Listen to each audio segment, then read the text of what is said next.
श्रोता सज्जनों, मैं गायक परशुराम यादव ये विरहा पंडित परशुराम म्यूजिक के द्वारा आप लोगों के बीच में भेज रहा हूं।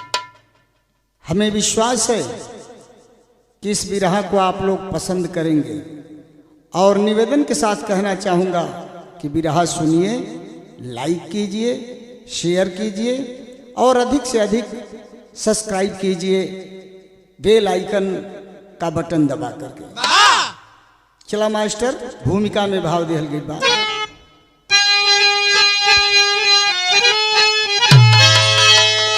के स्वदेशी धरा पर हुआ घोर उद्घोष,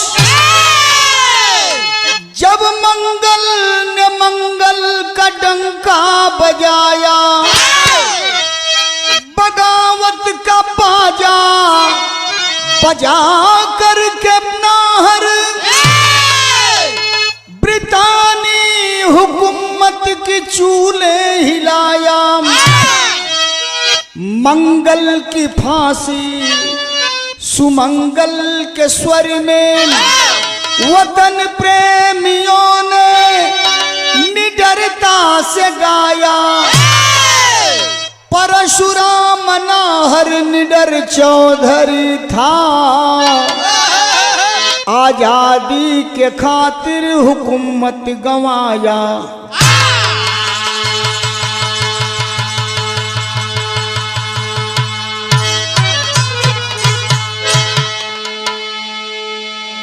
देश में अंग्रेजी हुकूमत थी। हमारे देश के सपूत देश की आज़ादी के लिए जिहाद करते हैं। बहुत से नाहर, बहुत से वीर फांसी को चूम लिए, बहुत से वीर सीने में गोलियां खाकर मातृभूमि के लिए शहीद हो गए। और ऐसे ही समय में एक परिवार था, जो परिवार राज परिवार था। चाहता तो राजशाही ठाट बाट में अपनी जिंदगी व्यतीत कर लेता, अंग्रेजों की दलाली करके शानो शौकत की जिंदगी जी लेता। जैसे सिंधिया परिवार, ग्वालियर का सिंधिया परिवार अंग्रेजों का हमेशा से जो है पक्षधर रहा। ये कभी देश की आजादी के लिए परिवार लड़ा नहीं। लेकिन मैं ऐसे परिवार की कहानी सुनाने जा रहा हूं जो परिवार अपने शानो शौकत को ठोकर मार दिया, राजशाही गद्दी को ठुकरा दिया देश की आजादी के नाम पर। एक लाइन यहां गीत लगत बा। कौन गीत बा मास्टर?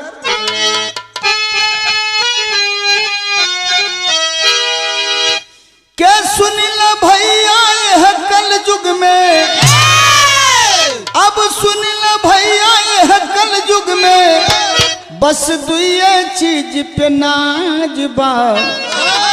जय हो दारू जय मेहरारू, जय हो दारू जय मेहरारू, यही दोनों पर नाज बा।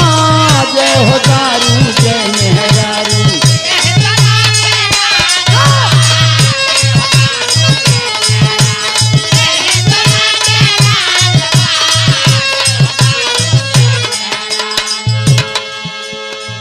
लेकिन आजादी के दीवानों का कहना था, क्या कहना था?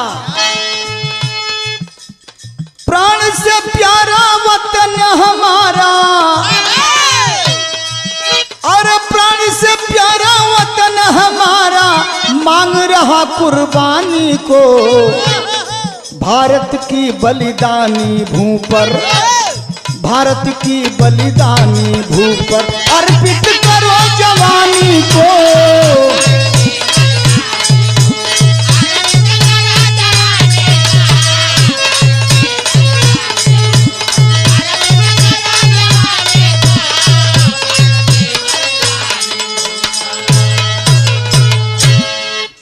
यही से बात आगे बढ़ रही है। लार लर लार लर लार लार लार ला,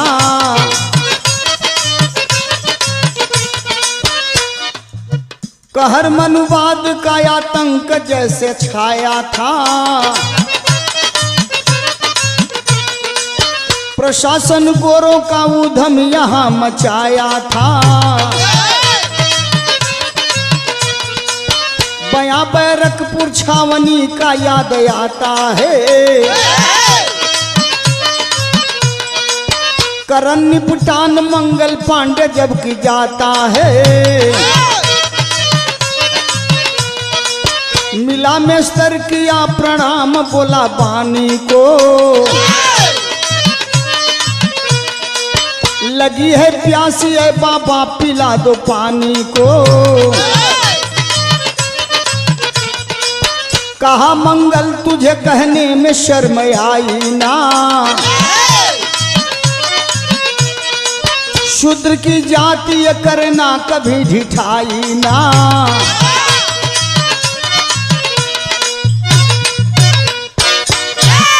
सन 1857 का जमाना छुआछूत अपने चरम सीमा पर था, ऊंच नीच का भेदभाव भी चरम सीमा पर था।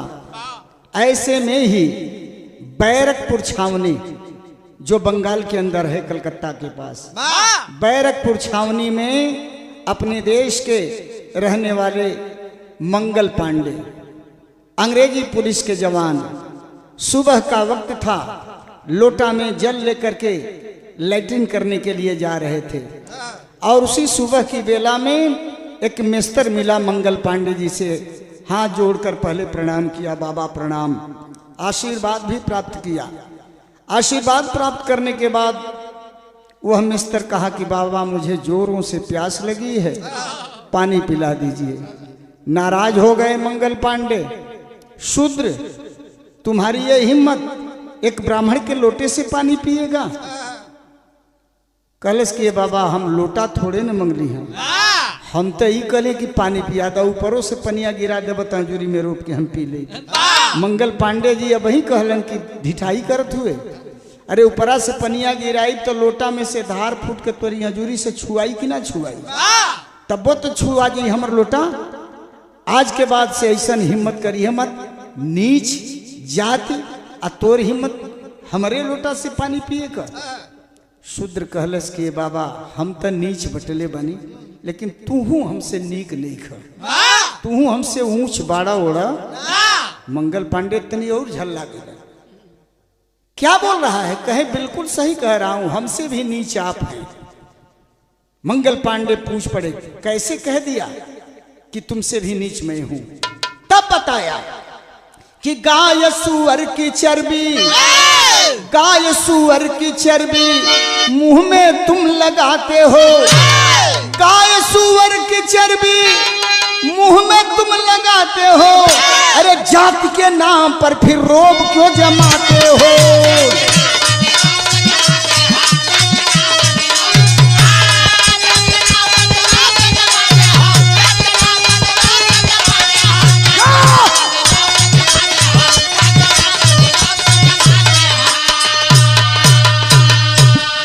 ए बाबा, यह देश में धर्म नाम का कोनो चीज नहीं रह गई, तू अपना के हिंदू बनत रहा। मुसलमानों लोग सीना फुला के लोग कहते हो कि हम मुसलमान हैं, लेकिन हिंदू मुसलमान केहू का धर्म ही अंग्रेज रहे निकन से दिले। कहला कैसे? कहे बाबा जो कारतूस तू बंदूक में भर के फायर करेला, तो वो कारतूस के बंदूक में भरला से पहले दांत से खींचेला, तब बंदूक में भरेला आ तब फायर करेला। एकर मतलब जानत हुआ कनन्ना? कहे देखा वो कारतूस में अंग्रेज गाय या सुअर का चर्बी मिलवले हुआ, यह धर्म भ्रष्ट करे खातिर के। आ यही से नियम बा कि दांत से खींच के तब कारतूस बंदूक में भरल जाए। तो गाय का चर्बी बा, तू हिंदू हुआ, गाय तो हर माई है, और जब दांत से गाय का चर्बी खींचत हुआ, मुसलमान लोग सुअर का चर्बी लोग खींचत बा, तो न तुहार धर्म रह गई न मुसलमान लोगन का धर्म रह गई। लेकिन ऊंच नीच या छुआछूत के नाव पर तो रोब जमावत रहा हमरा पर। बतावा हम नीक कि तू नीक? हमसे भी गई गुजरल तू बाड़ा। वाह मंगल पांडे लोटा का पानी फेंक देहलन, मैदान सटक गई, लौट एलन बैरक में। दो चार लोगन से पूछलन का भाई हो मिस्तरवा कहत रहे तरह के बात सच्चाई है? लोग कहलन कि हाँ ये सही है। कारतूस में गाय और सूअर की चर्बी अंग्रेज मिलाते हैं, डलवाते हैं हम लोगों का धर्म नष्ट करने के लिए। परिणाम क्या निकला? जाने असलियत गरजा मंगल, आया जोश तूफानी को, भारत की बलिदानी भू पर, भारत की बलिदानी भू पर अर्पित करो जवानी को।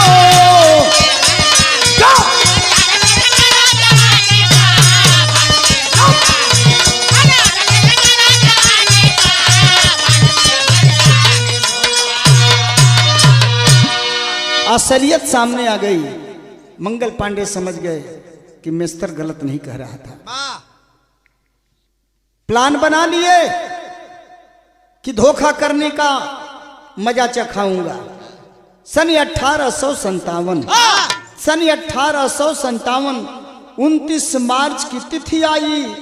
गरज पड़ा पाका मंगल, आदेश दिया है ठुकराई।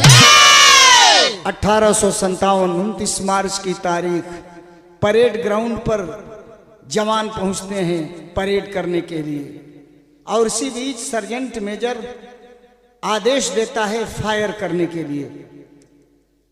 तो रोज तो तनी बीच में चाहे पीछे अगल बगल मंगल पांडे रहलन, लेकिन 29 मार्च के वो सबसे आगे खड़ा बना। पहलवे से कारतूस लोड कर चुकल बनन अपनी बंदूक में। चला जौन हुई तौन गई। इतना दिन तक धर्म तो न सहीवे कई, आज भर और धर्म न सा जाओ का करे के बाद। जो ही सर्जेंट मेजर कहा कि फायर, मंगल पांडे बोल पड़े नो फायर। और जब नो फायर कहने लगे, सर्जेंट मेजर गुस्से में आ गया और बोल पड़ा। क्या बोला कि पकड़ लो मंगल पांडे को, पकड़ लो मंगल पांडे को। मेजर सर्जेंट आदेश दिया, अरे तड़ गोली निकल पड़ी, सीने पर वीर प्रहार किया। पकड़ लो मंगल पांडे को। इतनी ही आवाज सर्जेंट मेजर की निकली थी कि मंगल पांडे राइफल की गोली झोंक दिए सर्जेंट मेजर के सीने पर। गिरा वहीं पर सर्जेंट मेजर और दम तोड़ दिया।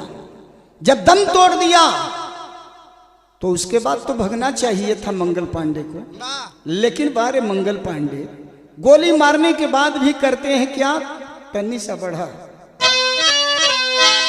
एक लाइन यहाँ गीत लगत बा, दुल्हन चली पहन चली, 3 रंग की चोली पहन चली।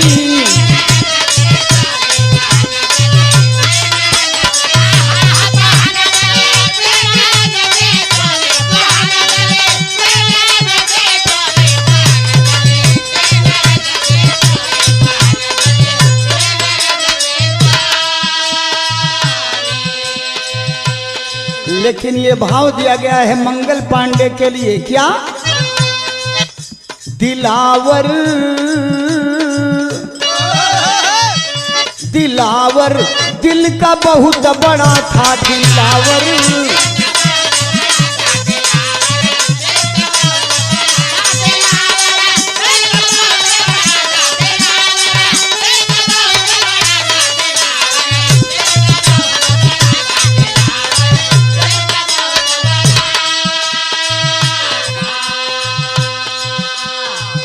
अब सर्जेंट मेजर को मार के गोली, परेड पर ही खड़ा था दिलावर, दिल का बहुत बड़ा था दिलावर।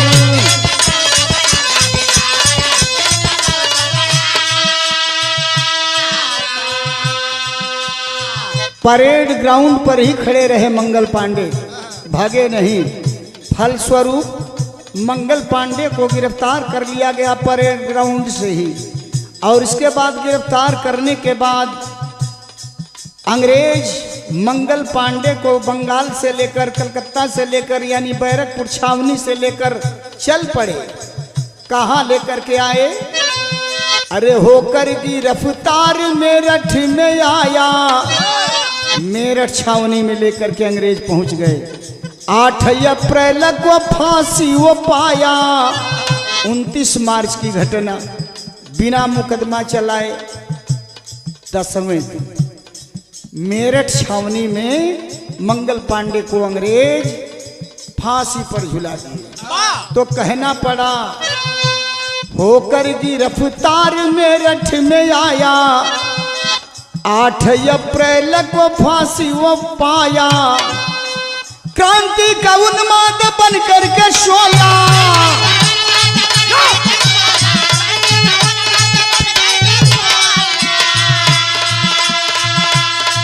अरे क्रांति का उन्माद अब बन करके शोला। तब जन जन में उमड़ा था दिलावर, दिल का बहुत बड़ा था।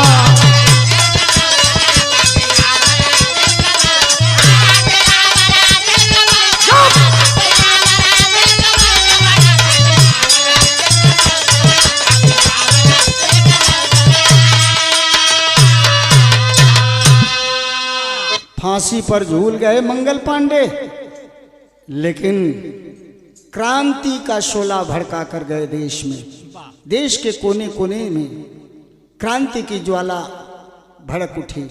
इधर अंग्रेजों के पांव आगे बढ़ते गए, आगे बढ़ते गए, दिल्ली तक अंग्रेजों के पांव पहुंच चुके हैं। यहीं से कहानी मोड़ ले रही है। क्या कि प्रांत पंजाब नाम बल्लभगढ़ रियासत रही, चौधरी नाहर सिंह जहाँ के राजनवा। जाट परिवार सर्व धर्म समभाववाना, प्रजा हितकारी स्वाभिमानी था घरनवा। पंजाब प्रांत उस समय का पंजाब प्रांत था, वर्तमान का वह स्थल हरियाणा प्रांत में है। दिल्ली मुख्यालय से लगभग 40-45 किलोमीटर की दूरी पर बल्लभगढ़ छोटी सी रियासत, मात्र उस समय 210 गांव की रियासत के रूप में बल्लभगढ़ को जाना जाता था। उस छोटी सी रियासत के रियासतदार थे, राजा थे चौधरी नाहर सिंह। बड़े ही नेक दिल इंसान थे, धर्म और जाति का कोई भेदभाव नहीं रखते थे, सर्वधर्म समभाव वाले व्यक्ति थे। अंग्रेजों के कान में खबर गई कि बहुत लोकप्रिय राजा है चौधरी नाहर सिंह। अंग्रेज करते हैं क्या कि जालिम हुकूमत फरमान भेजवाया लिखी। अरे पढ़त ही लाला भैले क्रोध में नयनवा। अंग्रेजों की ओर से फरमान जारी किया गया, पत्र लिखकर भेजवाया गया। पाते हैं पत्र चौधरी नाहर सिंह, राजा चौधरी नाहर सिंह पढ़ते हैं, जिसमें लिखा गया था कि सकुशल यदि तुम सुख वैभव की जिंदगी जीना चाहते हो, राजसी ठाट बाट से रहना चाहते हो, तो तुम हमारी अधीनता स्वीकार कर लो। आंखें लाल हो गई चौधरी नाहर सिंह की। तुरंत पत्र का जवाब लिख करके जो पत्रवाहक गया था उसी को देते हैं। उस पत्र में क्या लिखते हैं? भेजले जवाब लिख के अब चौधरी नाहर सिंह कि रहब ना गुलाम भले जाई गरदनवा।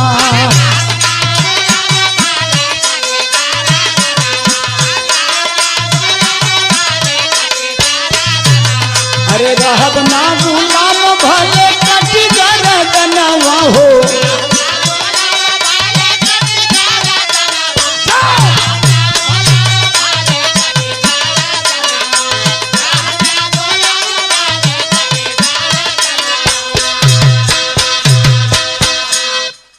जवाब लिखकर भेज दिए, मर जाना पसंद करूंगा लेकिन गुलामी की जिंदगी जीना पसंद नहीं करूंगा। तुम्हारी दास्तां मुझे स्वीकार नहीं, गर्दन कट जाएगी मुझे मंजूर है, लेकिन अधीनता स्वीकार नहीं करूंगा।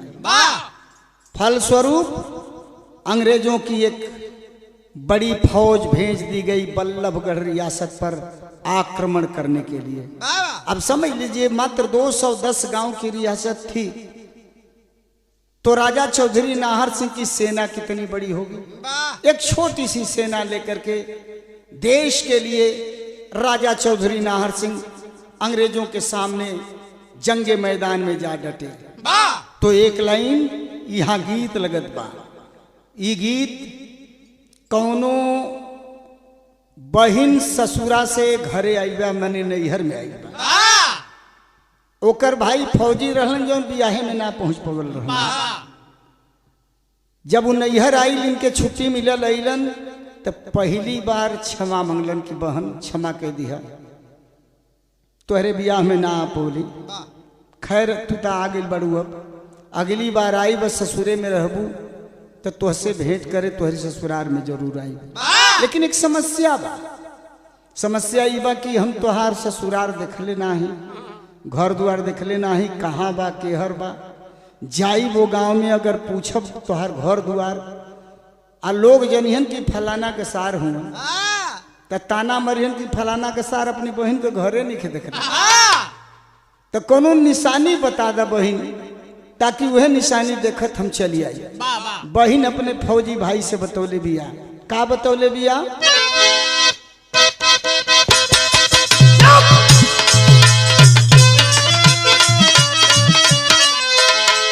अरे नदिया के तीर बा पलानी मोरे भैया,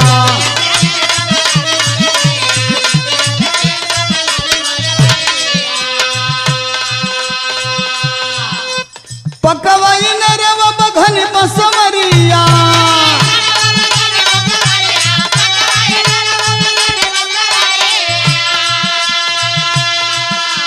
पकवाई नरवा बघन बसमरिया, पिपरा के पेड़ बा निशानी मोरे भैया, नदिया के तीर बा पलानी मोरे भैया।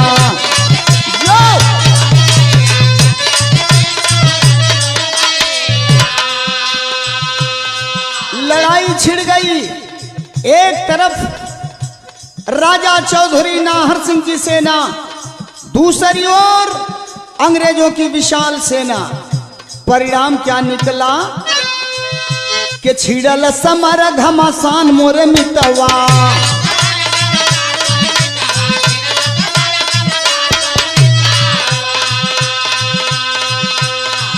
अब छोटी सी रियासत का छोटी लस करिया,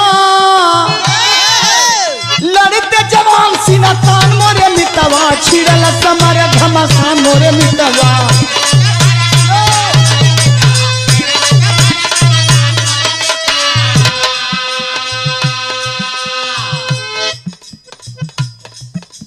लड़ाई तो छिड़ी, लेकिन एक तरफ विशाल फौज, एक तरफ छोटी सी सेना। कितनी देर तक छोटी सेना एक विशाल फौज के सामने टिकेगी। उस युद्ध का परिणाम क्या निकला कि जंग मैदान सेना गईली मराई, राजा चौधरी नाहर सिंह की पूरी फौज लड़ाई में मार दी गई। इतना ही नहीं, और क्या हुआ कि चौधरी नाहर सिंह गईले पकड़ाई।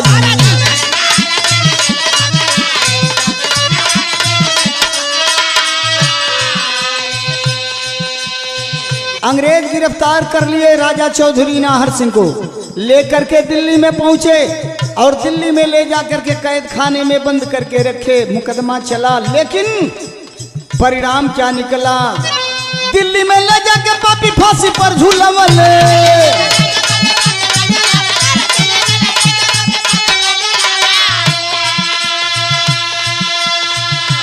दिल्ली में ले जाके पापी फांसी पर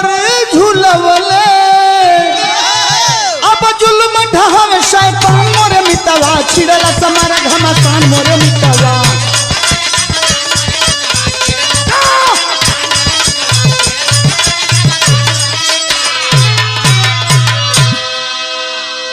नौ जनवरी 1858 को दिल्ली के चांदनी चौक पर राजा चौधरी नाहर सिंह को फांसी पर झुला दिए अंग्रेज। मतलब गुलामी स्वीकार नहीं किए राजा चौधरी नाहर सिंह, पूरा राज्य तहस नहस हो गया। अंग्रेजों का कब्जा हो गया बल्लभगढ़ रियासत पर। अब तो जुल्म करना शुरू कर दिए, लोगों को सताना शुरू कर दिए। राजा चौधरी नाहर सिंह के परिवार वालों को भी तंग करना शुरू कर दिए, सताना शुरू कर दिए। और इसका परिणाम निकला कि अंग्रेजों के जोर जुल्म से कुनबा सारा बिखर गया। बीबी बच्चों को लेकर कोई उधर गया, कोई इधर गया। राजा चौधरी नाहर सिंह का पूरा परिवार तितर बितर हो गया। जो जहां से मौका पाया भगा अपनी जान बचाने के लिए। इसी भागने के क्रम में रहा भतीजा राजवीर सिंह बल्लभगढ़ को त्याग दिया। अरे नूरपुर गाजियाबाद में पत्नी संग गृहवास किया। राजा चौधरी नाहर सिंह का एक भतीजा चौधरी राजवीर सिंह अपनी बीवी को लिया। राज परिवार का था ही, कुछ पैसा लिया, बल्लभगढ़ छोड़ दिया और छिपते छुपाते हुए स्वयं को पहुंचा गाजियाबाद जिला अंतर्गत नूरपुर गांव में। जमींदारी प्रथा थी उस जमाने में। जमींदारों का रुतबा कुछ और ही हुआ करता था। नूरपुर में जाते हैं, वहां के जमींदार से मिल करके थोड़ी सी जमीन लेते हैं, घर बना करके रहने लगते हैं। जमींदार की ही जमीन लेकर के खेती गृहस्थी चौधरी राजवीर सिंह शुरू करते हैं। धीरे धीरे समय बीतता गया और चौधरी राजवीर सिंह को पुत्र रत्न की प्राप्ति हुई। वह पुत्र कौन था, कैसा था, कहना पड़ा। गीत है लगत बात तनी से बढ़ाया कि अरे कही द भौजी भैया जी से दे देते गवनवा राम।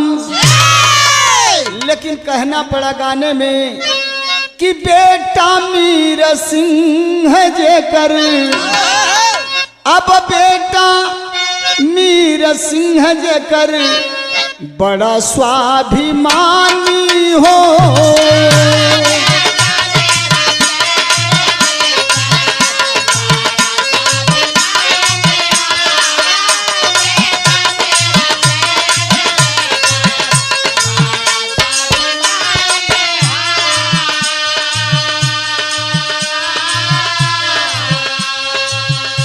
बेटा मीर सिंह जेकर बड़ा स्वाभिमानी राम।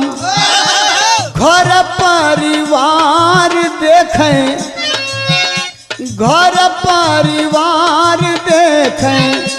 करत किसानी हो।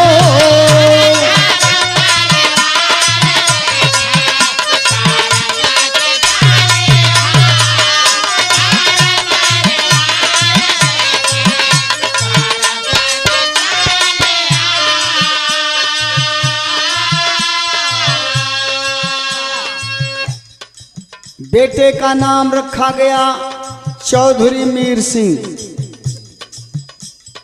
खेती किसानी करना उनकी दिनचर्या बन गई। परिवार का भरण पोषण करना किसानी के माध्यम से उनकी दिनचर्या बन गई। मीर सिंह की शादी होती है, दुल्हन घर में आती है। कुछ दिन बीता, और कुछ दिन बीतने के बाद होता है क्या? सन 1902 के आयल शुभ दिनवा राम,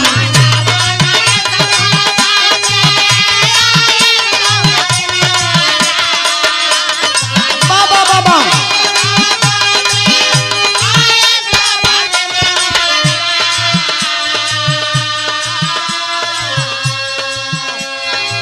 सन 1902 23 दिसंबर ये तारीख आई। उस दिन होता है क्या? सन 1902 के आयल शुभ दिनवा राम, चौधरी चरण सिंह जहिया लिहल जनमवा राम।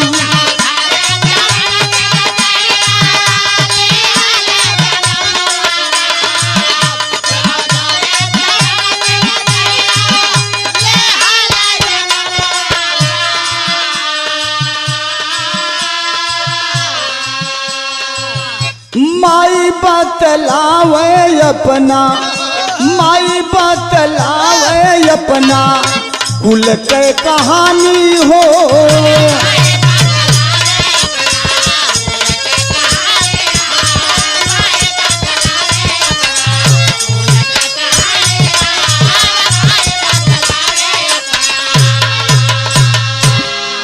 मतलब जमाना वह था, जमींदारी प्रथा थी।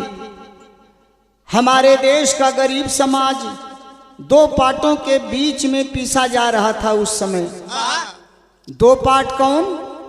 एक तरफ छुआछूत की बीमारी, ऊंच नीच का भेदभाव, उठना बैठना साथ में भी किसी को राश नहीं आती थी। हम ऊंच हैं, हम सछूत हैं, हम सवर्ण हैं, अमुक व्यक्ति शूद्र है, नीच है, उसका छुआ न पानी पिएंगे न भोजन करेंगे। इस तरह की व्यवस्था चरम बिंदु पर थी। और दूसरा पाठ क्या था? जमींदारी प्रथा। जमींदारी प्रथा में सारी जमीन जमींदार की हुआ करती थी। पब्लिकली किसी के पास कोई जमीन नहीं हुआ करती थी, चाहे हम हो चाहे कोई भी हो। आम लोगों के पास जमीन नहीं होती थी, जमीन होती थी जमींदार के पास। जमींदार से ही जमीन लेकर के लोग खेती किसानी करते थे। जब पैदावार तैयार हो जाता था, किसान दाएं के ओसाए के अनाज जब रखें तो जमींदार के करिंदा कुल पहुंच जाए। अपने मन का जितना मन करे उतना ले लें और जितना मन करे उतने किसान के दे दें। मतलब सारा मेहनत किसान का, लेकिन जमींदार साहब का टैक्स अलगे बा। मन करे तो 10, जैसे मान लो कि 10 कुंटल भाई, 1 कुंटल किसान के 9 कुंटल जमींदार साहब के घर में पहुंचा। ये दूसरा पार्ट था। दो तरह से समाज का शोषण होता था। एक बात साफ शब्दों में बता दूं, जमींदार कोई एक ही परिवार का व्यक्ति होता था, किसी एक ही जाति का व्यक्ति होता था। आज जो जातिवादी व्यवस्था चल रही है, मैं इस पर कहना चाहता हूं। मान लीजिए कहीं जमींदार अगर ब्राह्मण बिरादरी का था तो केवल एक ही ब्राह्मण परिवार जमींदार परिवार माना जाता था। शेष ब्राह्मण भी जमींदार नहीं माने जाते थे।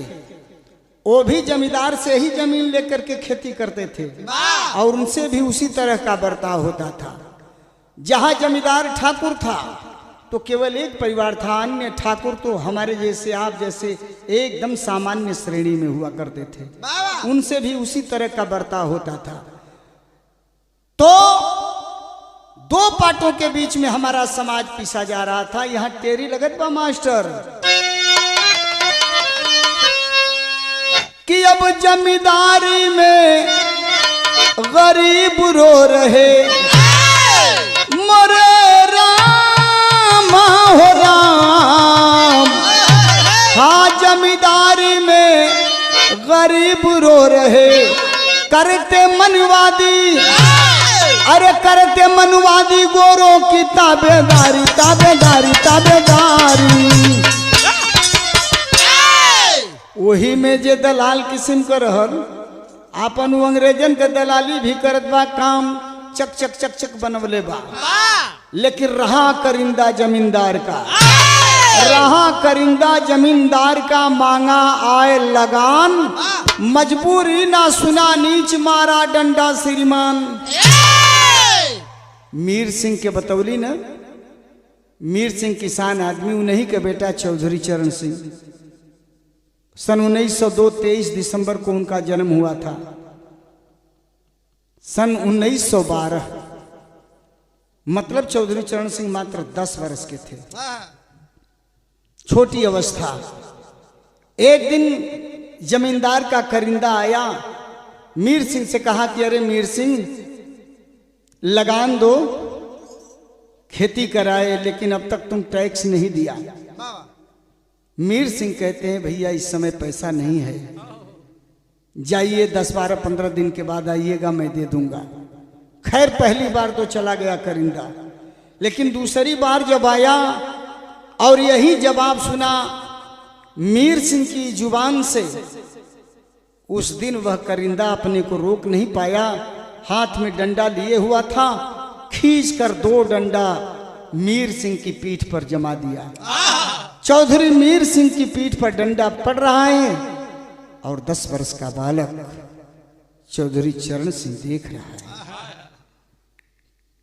परिणाम क्या निकला कि लिया दृढ़ संकल्प चरण, लिया दृढ़ संकल्प चरण, इसका मैं जुल्म मिटाऊंगा, मिला अगर संयोग हमें तो सबको मजा चखाऊंगा। 10 साल का बालक दृढ़ संकल्प कर लिया, प्रण कर लिया। उस समय तो वह बालक लड़ने लायक नहीं था, विरोध करने लायक नहीं था, लेकिन मन ही मन कसम खा लिया अगर कभी संजोग मिला तो जमींदारी प्रथा के इस जुल्म ज्यादती को मजा चखा करके रहूंगा, मिटा करके रहूंगा। ये मैं LLB करके, ये मैं LLB करके वो करने लगे वकालत, आजादी के बने पुजारी पा गांधी की संगत। धीरे धीरे चौधरी चरण सिंह पढ़ने लगे, पढ़ते पढ़ते MA LLB कर लिए और MA LLB करने के बाद गाजियाबाद में वकालत शुरू कर दिए। उसी समय राष्ट्रपिता महात्मा गांधी जी का जन आंदोलन जोरों से चल रहा था और गाजियाबाद में राष्ट्रपिता महात्मा गांधी जी पहुंचते हैं, जहां चौधरी चरण सिंह जाकर के बापू से मिलते हैं। इनके क्रियाकलाप से कांग्रेस कमेटी के लोग प्रभावित होते हैं और चौधरी चरण सिंह को जिलाध्यक्ष बना देते हैं। चौधरी चरण सिंह गाजियाबाद जिले का संगठन तैयार करते हैं और बखूबी साहसपूर्वक लड़ाई लड़ने लगे गरीबों की। परिणाम क्या निकला? धीरे धीरे धीरे धीरे समय गुजरता गया। चौधरी चरण सिंह कभी जेल में जाते थे, कभी जेल से बाहर आते थे, पुनः आंदोलन करते थे। लेकिन आया सन 1947 15 अगस्त, ये 15 अगस्त 1947 का वक्त आया तो गीत यहाँ लगत बा। ई शादी विवाह के अवसर पर औरत लोग गीत के गावे ली। कवन गीत था?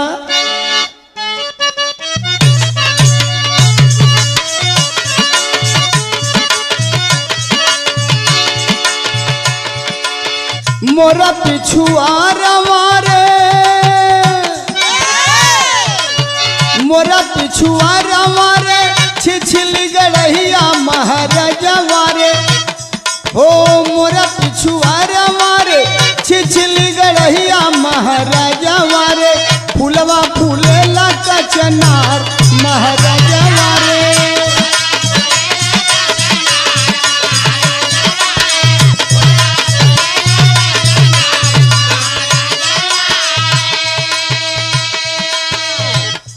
गाने में भाव दिया गया है, लंदन पर अइले गोरा,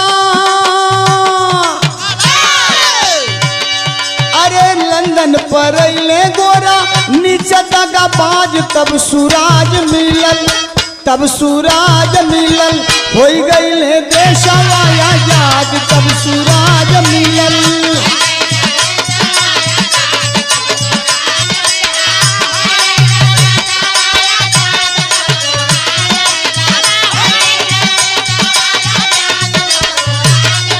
बाबा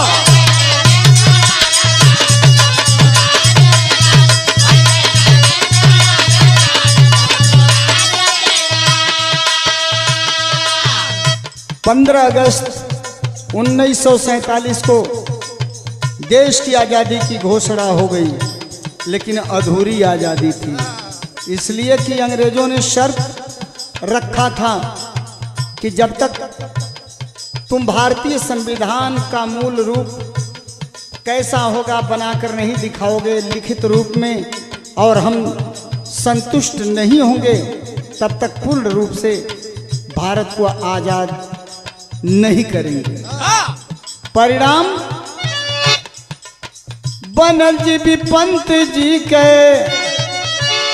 अरे जागल जी भी पंत जी के मन में अनुराग हो।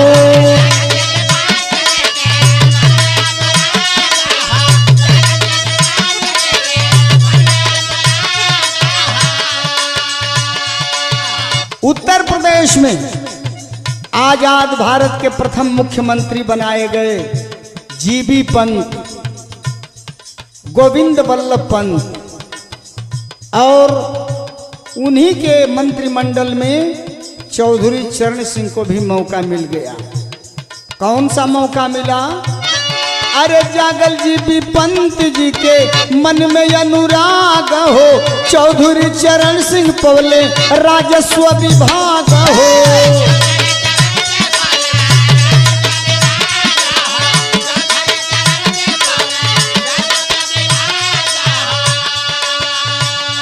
अरे बचपन का घटना, बचपन का घटना पड़ल तब याद हो सूरज मिलल, बचपन का घटना पड़ल तब याद हो सूरज मिलल, हो गईले देशवा आजाद हो सूरज मिलल।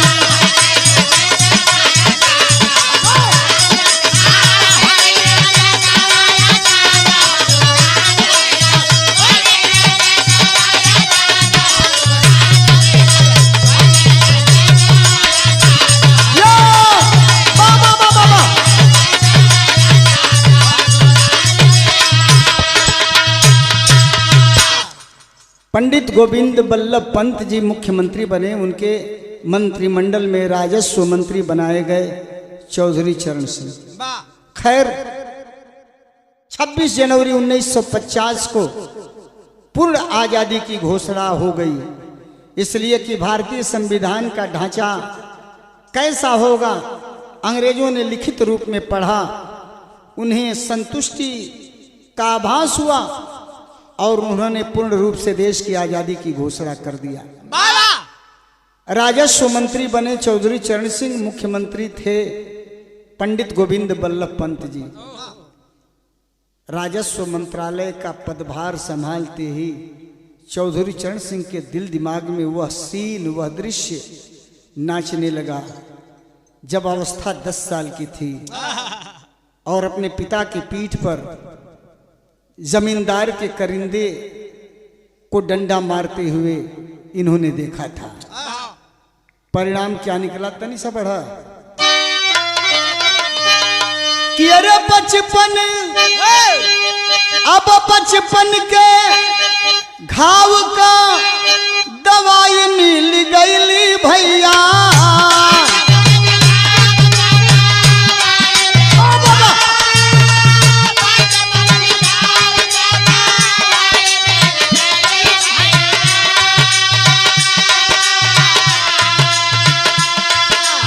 मुख्यमंत्री से कैले चौधरी विचार,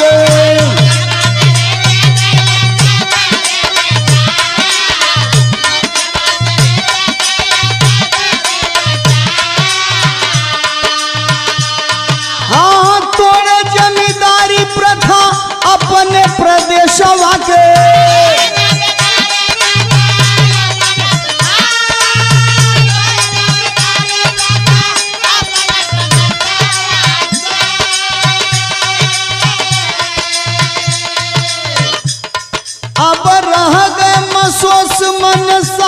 जमींदार।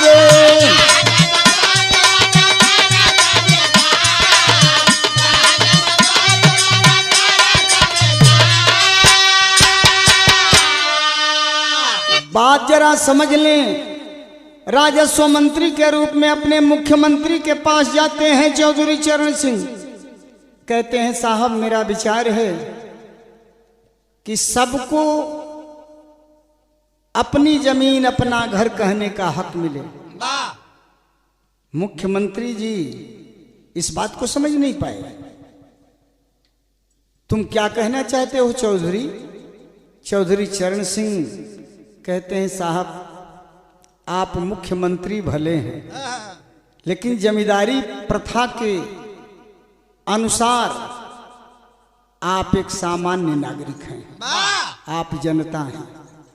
जमींदार की जमीन होती है, आप ब्राह्मण हैं, लेकिन कल्पना कीजिए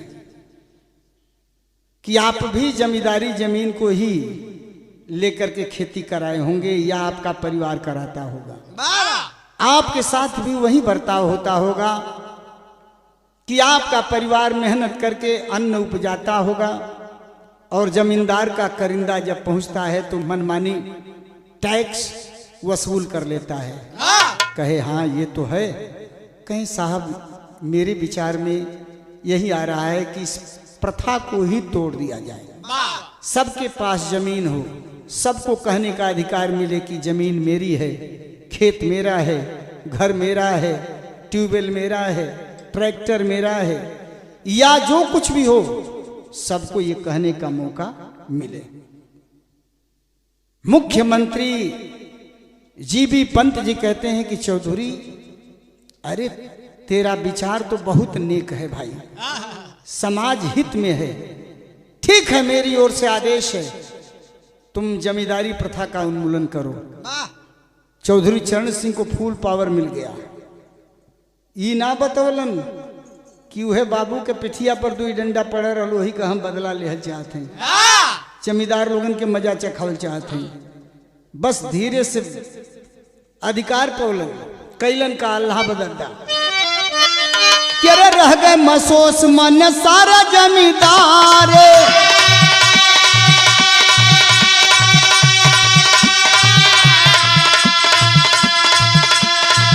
अब धीरे धीरे बीतल 15 वर्ष का समैया।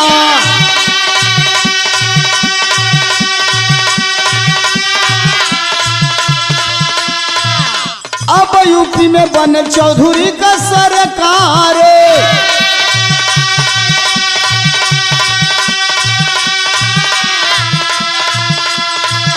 अरे यूपी में बने चौधरी का सरकार।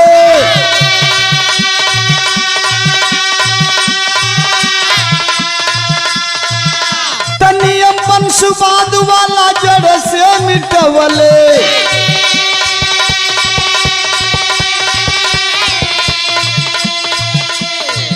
अब मिटल मनमानी ढंगे लाला परिवार हो।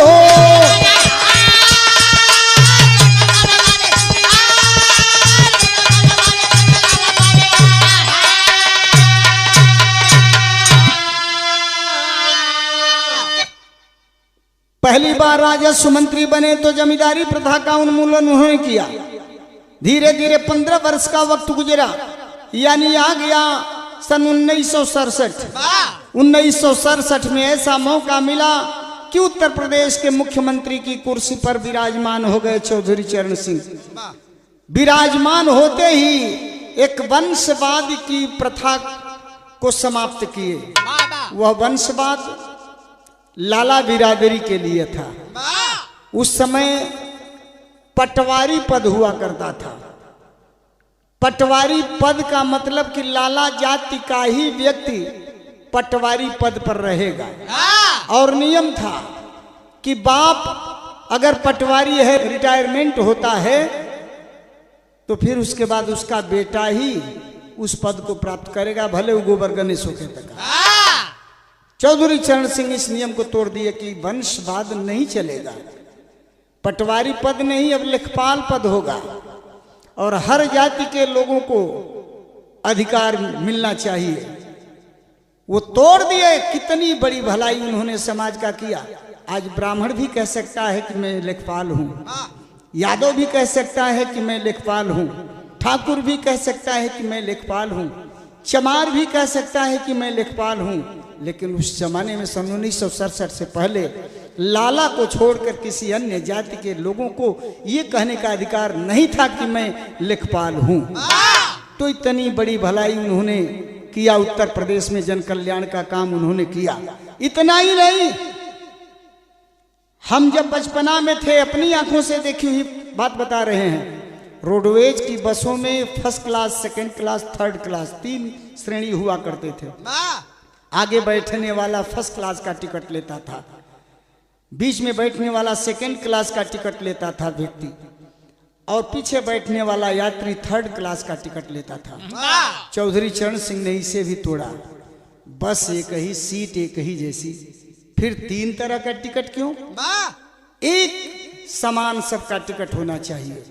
न कोई फर्स्ट होगा बस में, न कोई सेकंड होगा, न कोई थर्ड होगा। समान किराया उन्होंने लागू किया। उनके शासन काल में अपनी आंखों से हमने देखा, कंडक्टर बखूबी अपनी ड्यूटी निभाते थे। यात्री अगर सामान लेकर के गया है, बस की छत पर पहुंचाना है, तो कंडक्टर स्वयं छत पर चढ़ता था और यात्री का सामान अपने हाथ से ले करके बस की छत पर जो है रखता था। ये चौधरी चरण सिंह के जमाने में था। ऐसी सख्त व्यवस्था थी उनके मुख्यमंत्रित्व काल में। तो कहना पड़ा है कि अरे दुई डंडा का, अब दुई डंडा का बदला चुका वाला चौधरी, तब शेखी, अरे शेखी सान जमींदारन का मिटवला चौधरी।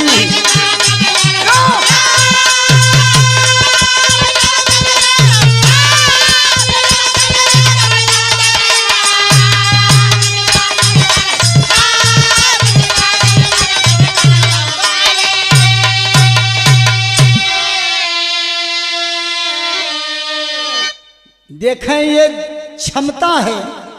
ये कोई जरूरी नहीं है कि जो जिस विषय का विद्वान होगा उसी विषय पर ही अपना विचार व्यक्त कर सकता है या कुछ लिख सकता है। चौधरी चरण सिंह ने एक मिथक उदाहरण प्रस्तुत किया। क्या कि ये मैं कर इतिहास विषय से अजब करिश्मा कैला हो, उच्च कोट के किताब रच के अर्थशास्त्री तू भैला हो। अब देखिए, इन्होंने इतिहास विषय से एमए किया था, मतलब चौधरी चरण सिंह जी ने, लेकिन इनकी क्षमता देखें कि ये अर्थशास्त्र की किताब लिखे और बड़ी उच्च कोट की किताब इन्होंने लिखा। आज भी मेरठ विश्वविद्यालय में चौधरी चरण सिंह द्वारा लिखी हुई अर्थशास्त्र की किताब चलती है। उच्च क्लास के छात्र पढ़ते हैं इनकी अर्थशास्त्र की किताब। तो कहना पड़ा कि अरे ज्ञान वाला झंडा फहरवला चौधरी, अब ज्ञान वाला झंडा फहरवला चौधरी, शेखी शाम जमींदारन का मिटवला चौधरी।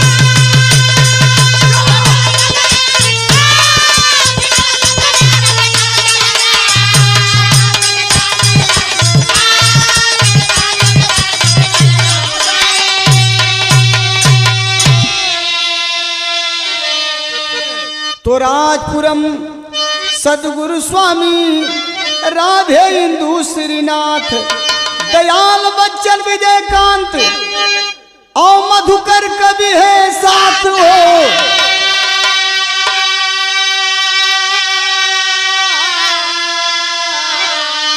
अब जमींदारी में गरीब रो रहे, हाँ जमींदारी में गरीब रो रहे, लिखते परशुराम अखिलेश के स्वर में ढारी, जमींदारी में गरीब रो रहे।